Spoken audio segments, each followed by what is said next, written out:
Donald Trump is now out attacking the Murdoch empire. This is interesting. This is the Wall Street Journal and now Fox that he's gone after. Fox, who we thought he loved. But the Wall Street Journal, if you look at some of their headlines, I said this actually to Rob at 76 Research the other day. I was blown away by how negative everything was, like one story after another as I went down the page at the Wall Street Journal. I'm like, what is going on at the Wall Street Journal? Well, I'm apparently not the only one. Donald Trump's noticed that something's going on at the Wall Street Journal, as well as Fox right now. Here he is. Again, you may have to turn up the audio just a little bit because there's a lot of interference on the sound. He's on Air Force One, but he's talking to people, and there's a Wall Street Journal reporter that starts to ask him a question, and he's just repelled. Listen to him go off on the Wall Street Journal as just a total garbage newspaper. Here we go. We won't have a country left. We can't have that happen. Who are you with? The Wall Street Journal. That's what well, you people treat us so bad. The Wall Street Journal has truly gone to hell. Go ahead. It's a rotten newspaper. You hear what I said? It's a rotten newspaper. I wouldn't tell the Wall Street Journal because it'd be wasting my time.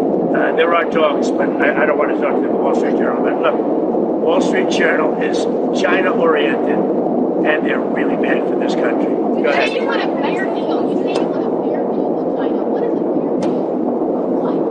fair deal? Well, I want a fair deal with China, but China's been ripping us off for many years, so maybe something should be thought about, a little bit of retribution. China's been ripping us off for many years, ever since they started. To me, I think it was the worst thing that Richard Nixon ever did. And it was Nixon, he's the one that got it started. And they've taken advantage of it. No. Really interesting. His points, obviously, on Nixon, his points on China.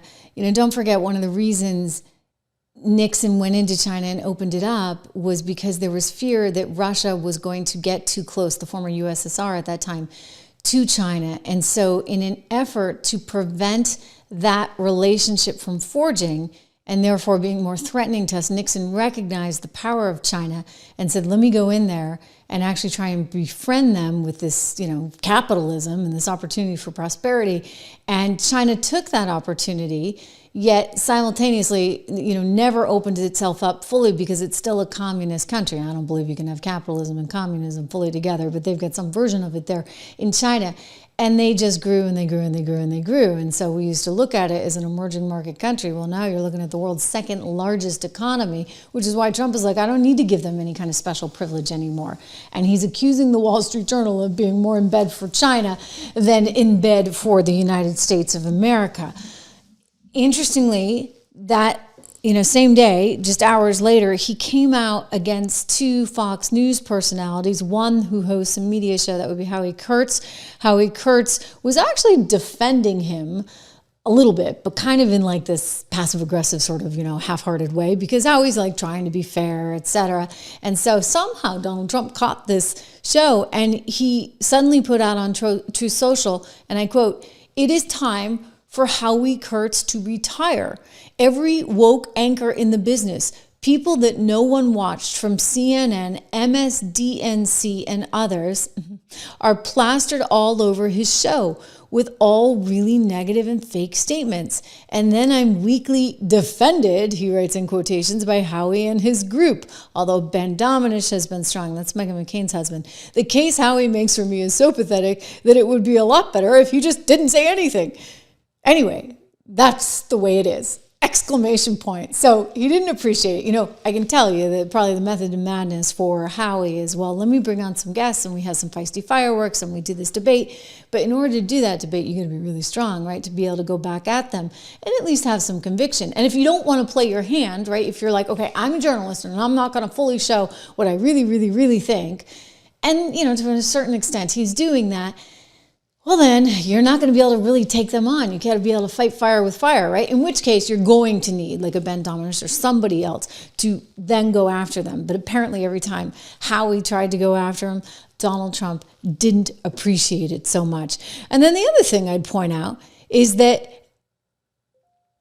Karl Rove, oh, I know you love Karl, he was on another program on Sunday, and he suggested that the president focus mostly on poll numbers, which have been deflated recently because people have these concerns about the economy, which, may be neither here nor there. Again, I think that we're kind of out of the woods. The expectation is we're going to get a lot of deals. You heard him just say that to reporters. We're getting more and more deals. So consequently, he didn't appreciate Karl Rove saying that, he just needs to focus on the economy. He just needs to focus on poll numbers.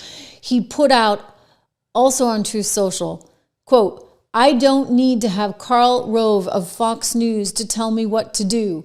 The guy is a total loser who's been wrong about almost everything." So Murdoch's organization took a hit over the weekend, but so be it. Maybe that's for the best. I like Newsmax anyway, right?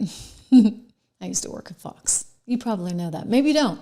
Anyway, it's better life over here on the other side. Quick reminder to go check out 76research.com, everyone. My company that I started. Use code word $, so you can get the 76 report for just $1 a month.